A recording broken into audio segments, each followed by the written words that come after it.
எல்லா வண்டியிலுமே டயர்னு ஒன்று இருக்குது. அட டயர் இல்லாமல் வண்டி எப்படிப்பா ஓடும் அப்படி தானே, அது ஓகேங்க. ஆனால் எல்லா டயருமே ஏன் கருப்பு கலரில் இருக்குது? சரி, டயர் இருந்துச்சுன்னா அதுக்கு எக்ஸ்பைரி டேட் இருக்கா இல்லையா? எக்ஸ்பைரி டேட் இருந்தாலும் அது எப்படி பார்க்குறது? இதெல்லாம் ஒரு கேள்விக்குறியாக தானே இருக்குது. ரப்பரில் டயர் இன்ட்ரடியூஸ் பண்ண காலங்கள் பார்த்தீங்கன்னா late 19th century and early 20th century.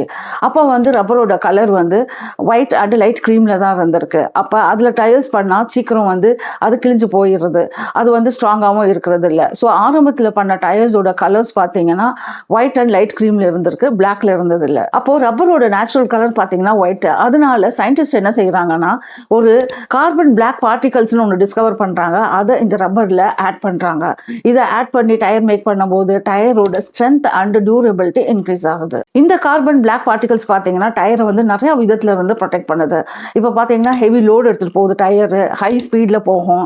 ரெண்டாவது ரஃப் ரோட்ல எல்லாம் போகும்போது டயர் வந்து டேமேஜ் ஆகாம அதோட பெட்டர் இன்னும் பர்ஃபார்மன்ஸை கொடுக்கறதுக்கு அது வந்து உதவுது. அடுத்தது பார்த்தீங்கன்னா இப்போ பிரேக் போடும்போது ரோடுக்கும் டயருக்கும் நடுவில் வந்து ஒரு ஃப்ரிக்ஷன் ஜென்ரேட் ஆகும். அந்த ஃப்ரிக்ஷன்ல வந்து ஹீட் கண்டிப்பாக ஜென்ரேட் ஆகும்ல. அப்போ ஹீட் டாலரன்ஸை இம்ப்ரூவ் பண்ணுறதுக்கும் இது கண்டிப்பாக உதவுது. மூணாவது பார்த்தீங்கன்னா சன்லைட்ல இருந்து வர ஹார்ம்ஃபுல் யூவி ரேஸ் அண்ட் விண்ட்ஸ்ல இருந்து ப்ரொடெக்ட் பண்ணுறதுக்கு இது கண்டிப்பாக சப்போர்ட் பண்ணுது. ஸோ டயர் கருப்பாக ஏன் இருக்குறதுக்கு ரீசன்ஸ் இருக்கு. பிகாஸ் அதோட ஸ்ட்ரென்த் அண்ட் டியூரபிலிட்டி இன்க்ரீஸ் பண்ணுறதுக்கு. இப்போ டயருக்கு வந்து எக்ஸ்பைரி டேட் இருக்கானா கண்டிப்பாக இருக்குங்க. இது எப்படி கண்டுபிடிக்கிறதுன்னு பார்ப்போமா?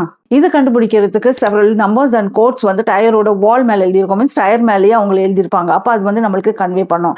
என்னன்னா டயரோட ஏஜ் என்னது, டயரோட சைஸ் என்னது, டயரோட ஸ்பீட் ரேட்டிங் எவ்வளவு, இதோட லோட் கெப்பாசிட்டி எவ்வளவு, இதெல்லாம். ஃபார் எக்ஸாம்பிள் இப்போ ஏஜ் ஆஃப் த டயர் கண்டுபிடிக்கணும்னா டாட்னு ஒன்று எழுதியிருக்கோம். That is DOT. அதுக்கப்புறம் 4 டிஜிட் இருக்கும். அந்த 4 டிஜிட்ல first 2 digit indicates the week and second 2 digit indicates the year. அப்போ இது போய் செக் பண்ணி பார்க்கறதுக்குன்னே நான் என் கார் டயர் போய் செக் பண்ணி பார்த்தேன். எனக்கும் இது தெரியாதுங்க. பார்த்ததுல வந்து இப்படி எழுதியிருந்தது. தட் இஸ் டாட் 1921 எழுதியிருந்தது. That means 19 week 21 year. That is 2021ல வந்து 19வது வீக்ல இந்த டயர் வந்து மேனுஃபேக்சரிங் பண்ணப்பட்டது. ஒரு டயரோட லைஃப் ஸ்பேன் பார்த்தீங்கன்னா 5 to 6 years from the manufacturing டேட்னு சொல்றாங்க. ஈவன் தோ அந்த கிரிப் நல்லா இருந்தாலுமே ஒரு ரப்பர் பார்த்தீங்கன்னா ஆஃப்டர் 6 இயர்ஸ் அது வந்து கொஞ்சம் லூசன் ஆகி மீன்ஸ் டேமேஜ் ஆக ஆரம்பிச்சிருமா. அந்த டயர்லயும் வந்து சில நம்பர்ஸ் இன்னும் எழுதியிருந்தது. அதையும் டீப்பா சொல்றேன் என்னன்னு. அது பார்த்தீங்கன்னா இப்போ 150-55 எழுதிருக்குல்ல, அது வந்து width of the tyre in millimetre. அதுக்கப்புறம் பார் 65 இருக்குல்ல, அது வந்து ஹைட்டு. இது எப்படின்னா பர்சன்டேஜ் ஆஃப் தி வித். அதுக்கப்புறம் R60ன்றது R வந்து ரேடியல், 16ன்றது inch of the rim. Suppose ஒரு வெஹிக்கிளுக்கு வந்து ராங் டயர் வந்து ஃபிட் பண்ணுறோன்னு வச்சுக்கோங்க. அப்போ என்ன ஆகும்? மைலேஜ், சஸ்பென்ஷன், ஸ்டீரிங் பேலன்ஸ் இதெல்லாம் கண்டிப்பாக கெட்டு போகும். அடுத்தது வந்து டயரோட சைஸ் எப்படி கண்டுபிடிக்கிறதுனா டயரோட சைஸ் வந்து நம்பர் அண்ட் லெட்டரோட இருக்குமா. அப்போ என் டயர்லேயே பார்த்தீங்கன்னா இதில் வந்து 18 JV போட்டிருந்தது. இது வந்து லோட் இண்டெக்ஸ்ன்றாங்க. 18 means it's a diameter, means அந்த வீலோட டயமீட்டர். இது வந்து பெர் வீல் பார்த்தீங்கன்னா 75 kg லோடு தாங்கும். That means in total 300 kg வந்து இது வந்து லோடு தாங்கும். இதோட ஸ்பீட் பார்த்தீங்கன்னா 240 km/h வரைக்கும் இது வந்து நம்ம ஓட்டலாம். அதுக்கு மேலே ஓட்டணும்னா டயர் வந்து நடுவில் பர்ஸ்ட் ஆகிறதுக்கு சான்சஸ் இருக்கு. இந்த டயர்ஸோட ரொட்டேஷன் அண்ட் வீல் அலைன்மெண்ட் பார்த்தீங்கன்னா எவ்ரி 5000 கிலோமீட்டர்ஸ்க்கு அப்புறம் நம்ம செக் பண்ணணுமா.